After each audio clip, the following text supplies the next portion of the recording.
আজকে আপনাদের মাঝে নিয়ে আসলাম বিথির রান্নাঘরে জিওল কই মাছ ভুনা। তো এই মাছগুলো কিন্তু চাষের না, এই মাছগুলো আমাদের দিকে খাদ বলে, জানি না আপনাদের দিকে কি বলে। তো এই খাদের মধ্যে অনেক আমের ডালা কিংবা জাটি জুটি দিয়ে রাখে। এটা বিলের সাইডে থাকে, মানে নদীও না ইয়েও না, আমাদের দিকে খাদ নামে পরিচয়, খাদ বলে। তো এই খাদের মধ্যে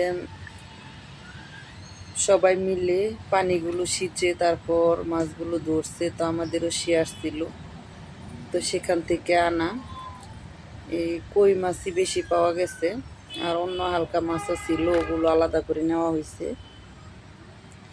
আচ্ছা, যাই হোক, তো জিওল কই মাছ দিয়ে আজকে আমি সেরা স্বাদের কই মাছের ভুনার রেসিপিটা তৈরি করব।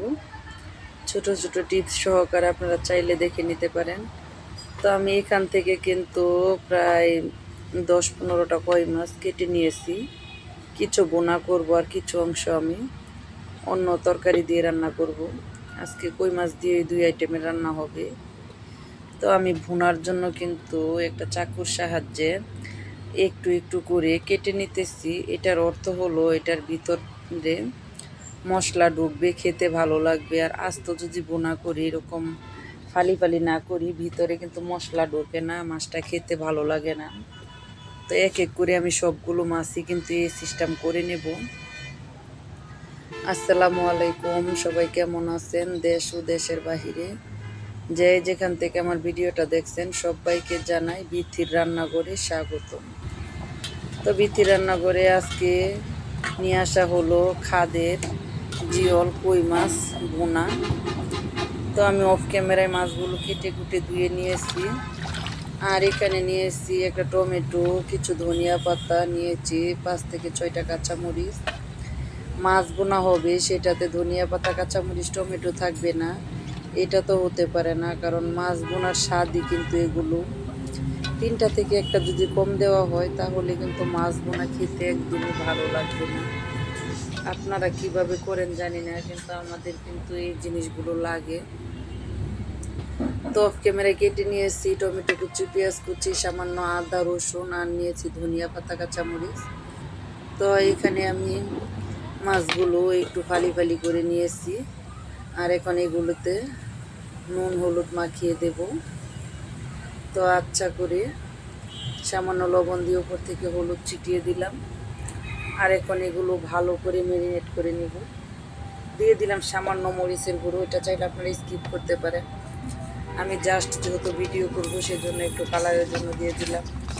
আসলে শুধু নুন হলুদ দিয়ে মাখিয়ে মাছ ভুনা করলেই খেতে ভালো লাগে। এরকম যদি মরিচের ফাঁকি দেওয়া হয় তাহলে মাছটা কিন্তু পুড়ে যাওয়ার সম্ভাবনা থাকে, জালের আঁচ কম রাখতে হয়।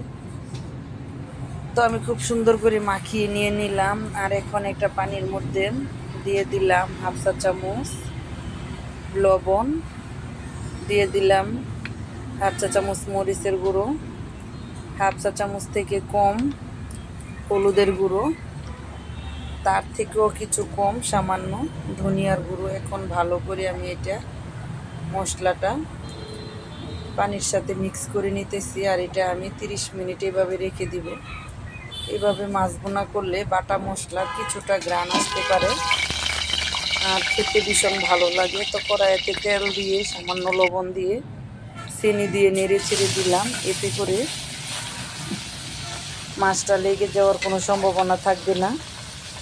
আপনারা চাইলে আমার এই টিপসটা ফলো করতে পারেন। তো এক এক করে সবগুলো মাছ কিন্তু আমি গরম তেলের মধ্যে দিয়ে দিব। আর আমার চুলার আঁচ কিন্তু একদম কম আছে, কারণ বেশি আছে যদি মাছগুলো ভাজতে চাই তাহলে ভিতর দিয়ে হবে না, উপর থেকে চেঁচা পোড়া হয়ে যাবে। তাই কিন্তু আমি আস্তে আস্তে